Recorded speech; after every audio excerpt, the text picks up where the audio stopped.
Jealousy and comparison. Now, as the real people that we are, it's normal to experience these emotions, but how we handle them can really shape our lives. So, in today's video, I am diving deep into the root causes of jealousy, as well as showing you strategies on how to control it so it doesn't control you, as well as showing you strategies on how to stop comparing yourself to people who present a filtered version of their lives, pictures, and personalities online. And with that being said, let's get into it. Baby, tonight we're gonna go all out. We're gonna do it our way.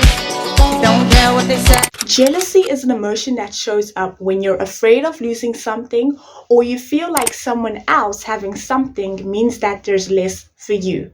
It's that why them and not me feeling, and it brings with it these emotions like anxiety, insecurity, anger, and even hatred. Now, if these emotions aren't dealt with properly, they can suck the joy and happiness right out of us. And that's dangerous. Now, from a Christian perspective, jealousy gives the enemy room to work. Remember, he loves to take those emotions and turn them into something disruptive. But what if this is actually a test from God? What if he's watching to see how you'll react? To see if you're truly ready for what you've been asking for? Maybe he's checking to see if your heart is in the right place before blessing you with more. Now let's walk through a scenario. Imagine you're at a party or an event and you notice someone who just radiates confidence. Suddenly you just start feeling jealous or even threatened by their presence. You feel uneasy. And it's all because of this one person. But wait, do you actually know what you're jealous of in that moment? This is where the iceberg illusion comes in. You're only seeing what's on the surface. You don't know if that person had a terrible day. You don't know if it's that fake and shakeable confidence, because as I mentioned in the self-confidence video, fake confidence can be worn so well that it looks real. For all you know, if somebody told that person that their outfit sucked, they might break into tears. Maybe you think the way that they're interacting with others is considered confidence, but in reality, it's insecurity dressed up as confidence. Meanwhile, you're the one who's stressing, feeling threatened, and comparing yourself to somebody who you don't even know and whose reality might be completely different from what it looks like. Okay, I'll give you a personal example. So I used to be jealous of this lady because of her long hair. Now, for those of you who don't know, I've had some struggles with my hair in the past, and I've always wanted long hair. Anyways, to make this long story short, I found out years later that her hair wasn't 100% real.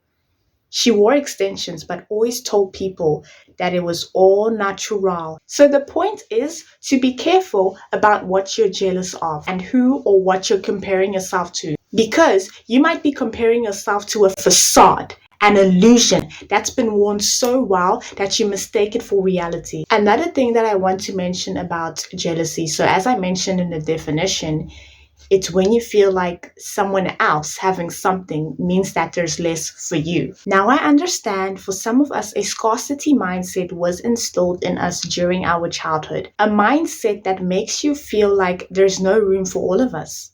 I think it's essential to reparent ourselves and adopt an abundance mindset where there's room for everyone. When we operate from this mindset, we can celebrate other people's successes without feeling threatened. If this person can do it, so can I. And you know what?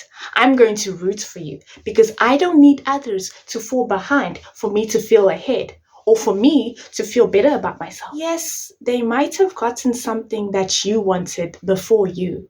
But remember, no one is you. You've still got something to bring to the table. And who knows, maybe you might approach things differently. And remember that our journeys aren't the same. There will be a time when you'll receive your own unique opportunities. You're not here just for the sake of it. You have a purpose. And just as you were put on this earth for a reason, so is that person. You just need to figure out your reason and your purpose. Maybe what you're seeing in them could be the attraction that drives you to discover your own unique path. Now that we've explored the root causes of jealousy, it's time for us to confront them head on. So first up, whenever you feel this emotion creeping in, I want you to take a deep breath in and out. Because sometimes we're just too caught up in the moments. Take a moment to reflect on these prompts and notes on the slides. Now let's discuss comparison. While comparison and jealousy share similarities, they also have their differences. Comparison tends to come from feeling behind, or that someone is succeeding in areas that you wish you were, and it tends to show up during major life transitions, like starting your 20s, graduating, career shifts, someone your age buying a new car, traveling, watching your friends get into happy relationships or engagements while you're single, a coworker getting promoted or landing their dream job while you're struggling to get recognized. A classmate always gets top marks without seeming to try hard while you study for hours and barely pass. Or feeling like a sibling is the favorite child. Someone launches a business, a song, a YouTube channel, and it blows up quickly, making you wonder, what am I doing wrong? Now, I could carry on with this list, but my SD card would run out of space. I've been in that situation myself, where I'd start to compare myself to people my age, seeing their success. And I'd just sit there wondering, what am I doing wrong? And even when I was doing well, it didn't feel like enough. But I would always think about the sun and the moon quote, and I would continue to practice gratitude, being grateful for what I have, how I got here, the challenges that I had to face, but most importantly, the person that I am or am becoming. Because all the material things can be gone like this. And social media, yo, it really is a catalyst for comparison. And you know what the interesting is that there's this cycle that takes place. You see that perfect person that you're comparing yourself to? They're also comparing themselves to someone else. And that someone else is also comparing themselves to someone else.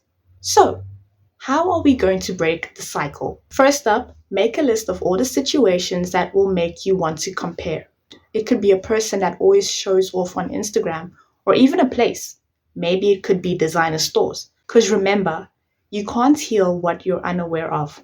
Once you're done, start to detach yourself from those things. You can unfollow certain people, restrict certain people, limit your social media activity, and always remember to ask yourself this question: how is this benefiting me? How is me comparing myself to a celebrity who seems to have it all benefiting me? And remember to create instead of scroll. Shift from consuming to doing. Now, the only person that you're allowed to compare yourself to is your past self, who you were yesterday. This mindset shift allows you to track your genuine growth and celebrate your own achievements. I hope you all found this video to be helpful. Make sure to share it with anyone who might find it to be helpful. Give it a like and subscribe for some different types of videos every week. We don't stick to the same videos here. I get bored easily.